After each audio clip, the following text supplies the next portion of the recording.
Hola muchachos, ¿cómo están? Espero que se encuentren bien. Vamos a empezar con la clase de geometría y luego con la clase de química, ¿ya? Para geometría no hay tema nuevo, simplemente falta por resolver lo que es la actividad de extensión, ¿ya? Ya hemos resuelto toda la actividad en clase, ya les expliqué un ejemplo de cada ejercicio más o menos complicado que existía en esta pequeña práctica. Y ahora nos toca hacer la actividad de extensión. ¿Ya? Es prácticamente los mismos ejercicios, muchachos, solamente que con otros números, ¿no? Recuerden de que en un paralelogramo, eh, ¿cuál es? O un romboide, también conocido como romboide, el lado de arriba es igual al lado de abajo. El lado que está a la izquierda es igual al otro lado. Los ángulos también son iguales. El ángulo, por ejemplo, el ángulo D va a ser igual al ángulo B. El ángulo A va a ser igual al ángulo C. Propiedades básicas de un paralelogramo, muchachos. Ya esto ustedes ya lo manejan al derecho y al revés, muchachos. Aquí no hay ningún tipo de explicación, simplemente decirles de que manden la práctica al Classroom. En química sí, en química sí, es tema nuevo, por ello les voy a explicar lo que es la clasificación de la materia. Como siempre, el concepto básico e importante de la materia, que todo lo que ocupa un lugar en espacio es materia. Todo está compuesto por materia, muchachos, ¿ok? Estos muchachos tienen que llevarlo toda su vida, ¿ok? Esto es una teoría muy importante, ¿ya? Bueno, un concepto básico, ¿ya? Entonces, leamos un poquito, ¿ya? De lo que tenemos en nuestro libro. Dice, todo objeto que se halla en el planeta se compone de materia, ¿no? Eso ya lo he conversado hace un momento. Y puede presentarse como una sustancia o como una mezcla. Los elementos y los compuestos forman sustancias. En cambio, las mezclas se hallan formadas por dos o más sustancias, sean elementos o compuestos. Entonces, tenemos que completar este pequeño mapa conceptual. Hablemos un poco acerca de la clasificación de la materia. Entonces, la materia, como les mencioné, podemos encontrarla en la naturaleza en forma de sustancias puras o mezclas. Sustancias puras o mezclas, ¿ok? O simplemente sustancias y mezclas. ¿Qué tenemos en las sustancias puras? ¿O qué son las sustancias puras, muchachones? Son aquellas, ya, como les explico, donde su forma, ya, la forma de estas sustancias o cómo se componen estas sustancias, ya, no van a variar sea cual sea su estado. O sea, me refiero con que no va a cambiar su naturaleza. Ya, es un poco parecido a lo que era el fenómeno físico y fenómeno químico. Entonces, de nuevo, una sustancia, ya, son aquellas cosas que están compuestas, cosas que su naturaleza no va a variar, ya no va a variar según su estado. Ahora, las sustancias se dividen en dos grupos, ya pueden completar su mapa conceptual, ¿no? Se dividen en dos grupos, elementos y compuestos, ¿ok? Entonces, hablemos un poco de los elementos, pero hasta el momento, ¿qué tenemos? Primero, clases de materia, hay dos, sustancias y mezclas. En las sustancias son aquellas que su naturaleza y composición no va a cambiar, concepto pequeño básico. Dentro de las sustancias tenemos los elementos, compuestos. En los elementos, vamos a hablar un poquito de los elementos. ¿Qué son los elementos?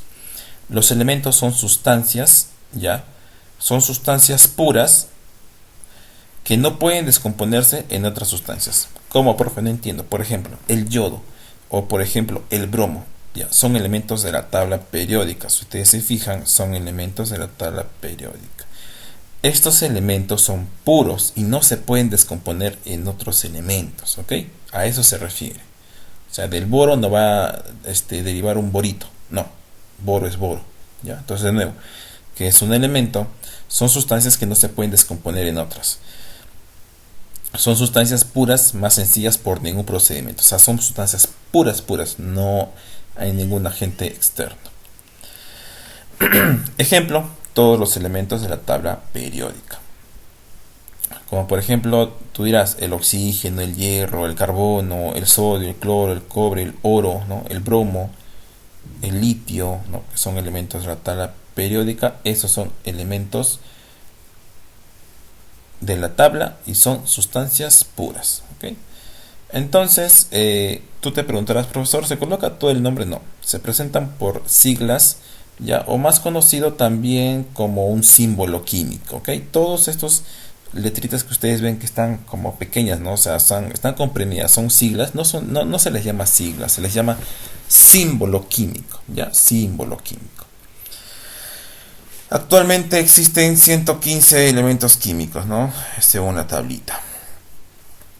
Ahora, ¿qué es un compuesto? Ya, pero hasta el momento, ¿qué tenemos? Veamos cómo vamos de tiempo. Tampoco quiero aburrirlos con tanta teoría. Ya, estamos bien. Ya, hasta el momento tenemos que la materia es todo lo que ocupa un lugar en el espacio. La materia se clasifica en dos: sustancias y mezclas. Las sustancias nunca va a variar su naturaleza y su composición. Es estática, ¿no? Concepto pequeño básico. Luego, las sustancias se dividen en dos: en elementos y compuestos. Dentro de los elementos tenemos los elementos de la tabla periódica. Recuerden que los elementos no derivan en otras sustancias, son puras, ¿ok? No pasan por ningún procedimiento ni van a pasar por ningún procedimiento, son sustancias puras. Ahora, sigamos. Y hay 115 elementos químicos en la tabla periódica y a estas letras se le conoce como símbolo químico. Ahora, hablemos sobre los compuestos. Dentro de los compuestos está constituida por dos sustancias puras o más. ¿Qué quiere decir esto? Podemos combinar el hidrógeno con el oxígeno, H2O, y formamos ¿qué? Muy bien, si lo has respondido está bien. El H2O, agua, ¿no? Listo. Ahora, fácil, ¿no? Compuesto está conformado por dos o más elementos químicos de la tabla periódica, ¿ya? O puede ser otro. Entonces, la batería. Lo haré rápido. Entonces, un compuesto está constituido por dos o más elementos químicos. Ahora,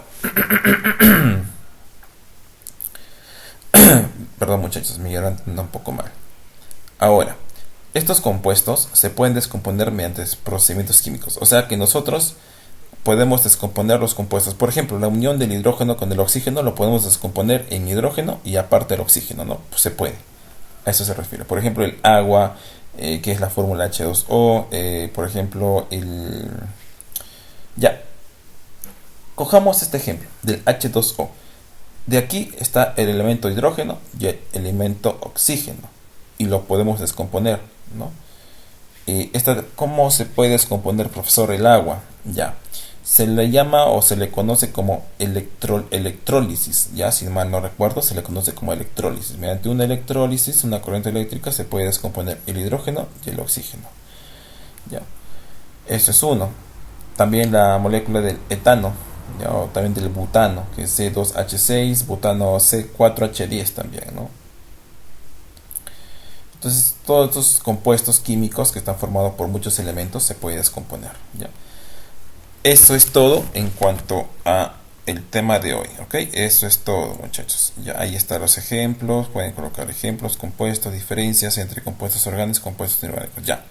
Solamente van a hacerlo hasta aquí, hasta compuestos.